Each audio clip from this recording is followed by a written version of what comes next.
Logic study में आप सभी का बहुत बहुत स्वागत है। कभी सोचा है कि भारत का नक्शा जैसा दिखता है वैसा क्यों है? इसका एक बहुत बड़ा जवाब छिपा है यहाँ के पहाड़ों और पहाड़ियों में। तो आज हम एक शानदार सफर पर निकलेंगे, उत्तर की बर्फीली चोटियों से लेकर दक्षिण की हरी भरी पहाड़ियों तक। और हाँ, अगर भूगोल को ऐसे ही मजेदार तरीके से समझना चाहते हैं तो सब्सक्राइब करना बिल्कुल मत भूलिएगा। चलिए शुरुआत करते हैं एक बहुत ही हैरान कर देने वाले फैक्ट से।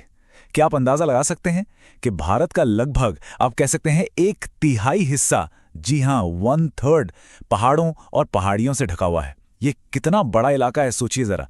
और इसीलिए इन्हें समझना मतलब भारत को समझना। अब देखिए, भारत के पहाड़ों की कहानी में ना दो मेन कैरेक्टर्स हैं। एक तरफ तो हैं उत्तर के एकदम नए नवेले ऊंचे और जोश से भरे हिमालय। इन्हें हम फोल्डेड या वलित माउंटेन्स भी कहते हैं। इसको ऐसे समझिए जैसे जमीन की दो बड़ी बड़ी प्लेट्स टकराईं और उनके बीच की जमीन एक चादर की तरह मुड़कर ऊपर उठ गई। और दूसरी तरफ हैं प्रायद्वीपीय भारत की शांत, बहुत पुरानी, एकदम एंशिएंट पहाड़ियां जो करोड़ों सालों से सब कुछ देखती हुई आज भी खड़ी हैं। तो आज का हमारा सफर कैसा रहेगा? हम सबसे पहले समझेंगे भारत के पर्वतीय भूभाग को, फिर चलेंगे उत्तर के विशाल हिमालय की तरफ, देखेंगे उनका प्रादेशिक विभाजन, फिर मध्य भारत की पर्वतमालाएं और आखिर में दक्षिण भारत की पहाड़ियां। तो चलिए शुरू करते हैं ये सफर। तो जैसा हमने समझा, भारत के पहाड़ों की कहानी को हम दो हिस्सों में बांट सकते हैं।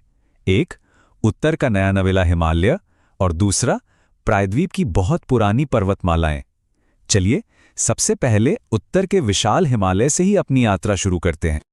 एक बात समझना जरूरी है, हिमालय सिर्फ एक पहाड़ नहीं है, बल्कि ये तो पहाड़ों का एक बहुत बड़ा, एक विशाल सिस्टम है। इसको समझने के ना दो तरीके हैं। पहला तरीका है वर्टिकल, मतलब हम दक्षिण से उत्तर की ओर देखेंगे, ऐसा लगेगा जैसे हम इन पर चढ़ाई कर रहे हैं। असल में हिमालय 3 पैरेलल रेंजेस का एक ग्रुप है। सोचिए, हम दक्षिण से उत्तर की तरफ जा रहे हैं, ठीक है? तो सबसे पहले हमें मिलेगी सबसे नई रेंज, जिसे कहते हैं शिवालिक। उसके पार जाएंगे तो आएगा लघु या मध्य हिमालय, और फिर सबसे आखिर में सबसे ऊंची और सबसे पुरानी रेंज, वो है महान हिमालय। वही जगह जहां माउंट एवरेस्ट जैसी चोटियां आसमान से बातें करती हैं। अच्छा, अब हिमालय को देखने का एक दूसरा नजरिया भी है। यह है हॉरिजॉन्टल क्लासिफिकेशन। इसमें क्या होता है कि नदियां इस विशाल पर्वत श्रृंखला को पश्चिम से पूरब की ओर अलग अलग हिस्सों में काट देती हैं, या कह सकते हैं बांट देती हैं। ये टेबल देखिए, इससे सब एकदम साफ हो जाएगा। सिंधु और सतलज नदी के बीच का जो हिस्सा है उसे कहते हैं पंजाब हिमालय। फिर सतलज और काली नदी के बीच आता है कुमाऊं हिमालय। काली और तिस्ता के बीच है नेपाल हिमालय, और आखिर में तिस्ता और ब्रह्मपुत्र के बीच है असम हिमालय। है ना कमाल की बात, कैसे नदियों ने इन विशाल पहाड़ों को भी बांट दिया। अब महान हिमालय के भी पार मतलब और उत्तर में हैं ट्रांस हिमालयी श्रेणियां। ट्रांस का मतलब ही होता है उस पार। इनका उत्तर से दक्षिण का क्रम याद रखना बहुत जरूरी है। यह अक्सर एग्जाम्स में आता है। सबसे उत्तर में है काराकोरम, फिर लद्दाख और फिर जास्कर। और हां, एक और जरूरी बात, भारत की सबसे ऊंची चोटी K2 इसी काराकोरम रेंज में है। काराकोरम रेंज को यूं ही नहीं एशिया की रीढ़ कहते। इसकी स्ट्रैटेजिक और जियोग्राफिकल इंपॉर्टेंस इतनी ज्यादा है कि ये नाम ही इसके पूरे महत्व को बता देता है। तो एक बार जल्दी से दोहरा लेते हैं। दुनिया की सबसे ऊंची चोटी माउंट एवरेस्ट नेपाल में है, ठीक। भारत की सबसे ऊंची चोटी K2 काराकोरम में है, जो कि ट्रांस हिमालय का हिस्सा है। और फिर आती हैं कंचनजंगा और नंदा देवी। ये रैंकिंग याद रखना बहुत काम आएगा। चलिए, अब हिमालय की नई नवेली ऊंचाइयों को अलविदा कहते हैं और अपने सफर को दक्षिण की ओर मोड़ते हैं। अब शुरू होता है कहानी का दूसरा अध्याय, जहां भारत के सबसे पुराने और अनुभवी पहाड़ हमारा इंतजार कर रहे हैं। अब जरा अरावली रेंज को देखिए। ये लगभग 570 मिलियन, जी हां 570 मिलियन साल पुरानी है। मतलब हिमालय से भी बहुत बहुत ज्यादा पुरानी। ये दुनिया की सबसे पुरानी पर्वत श्रृंखलाओं में से एक है। सोचिए, इसने डायनासोर से लेकर बड़े बड़े साम्राज्यों का बनना और बिगड़ना सब देखा है। और इसकी सबसे ऊंची चोटी है गुरु शिखर, जो राजस्थान में है। अब आते हैं मध्य भारत में। यहाँ विंध्य और सतपुड़ा रेंज एक नेचुरल डिवाइडर का काम करती हैं। ये सिर्फ पहाड़ नहीं है, बल्कि ये उत्तर और दक्षिण भारत के बीच एक तरह की कल्चरल और ज्योग्राफिकल बाउंड्री भी बनाती हैं। और सतपुड़ा की खास बात यह है कि ये नर्मदा और ताप्ती इन दो बड़ी नदियों के ठीक बीच में है। इसकी सबसे ऊंची चोटी है धूपगढ़। और अब हम अपने सफर के आखिरी पड़ाव पर आ पहुंचे हैं, दक्षिण भारत की खूबसूरत और विविध पहाड़ियों के बीच।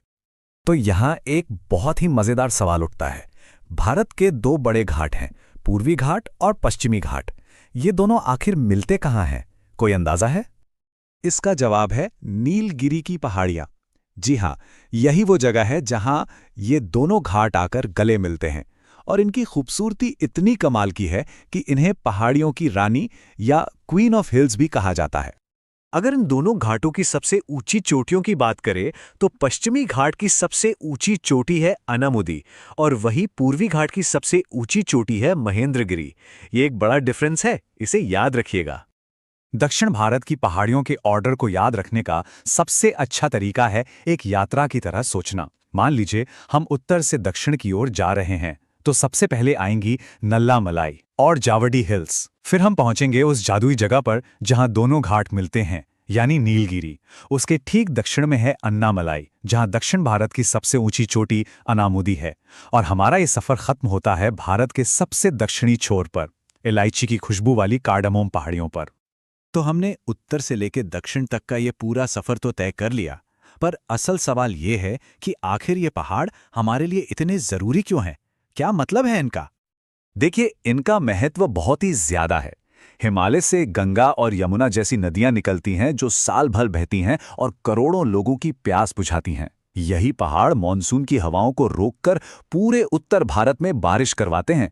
ये अनगिनत पेड़ पौधों और जीव जंतुओं का घर हैं। और तो और देश के लिए एक नेचुरल बॉर्डर, एक सुरक्षा कवच का काम भी करते हैं। सीधी सी बात है, ये पहाड़ भारत की लाइफलाइन है, हमारी जीवन रेखा। तो हमारा आज का ये सफर यहीं खत्म होता है, पर जाने से पहले आपके लिए एक सवाल है। नीलगिरी पहाड़ियों को और किस मशहूर नाम से जाना जाता है? अपना जवाब नीचे कमेंट्स में जरूर बताइएगा। अगर आज कुछ नया सीखने को मिला हो तो इस कोशिश को एक लाइक जरूर दें और ऐसी ही जानकारी भरी यात्राओं के लिए लॉजिक स्टडी को सब्सक्राइब कर लें।